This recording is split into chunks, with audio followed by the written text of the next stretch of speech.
ஜனநாயகன் முதல் நாள் வருது, நீதிபதி ரெண்டும் ஒரே நாள் ரிலீஸ் ஆன என்னன்னு கேட்டிருக்காரு. அது ஃபேக்.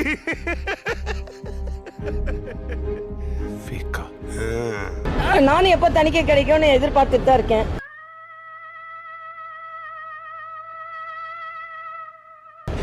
படம் பார்க்கலாம் அப்படின்னு. டேய் சும்மாறா, நானே நொந்து போயிருக்கேன். அவர் கடுமையாக திமுகவை எதிர்க்கிறார், அதில் எனக்கும் மகிழ்ச்சி தான். நக்கல்யா அவனுக்கு. ஜனநாயக படத்துக்கு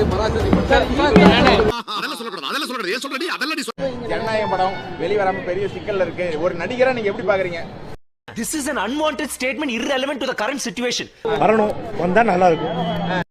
ஆஹா, எதனால சார் இவ்வளவு தடை அந்த படத்துக்கு? டேய் இவன் வேற என்னை ரொம்ப டார்ச்சர் பண்றான்டா. எனக்கு தெரியாது, நீங்க தெரிஞ்ச சொல்லுங்களேன்.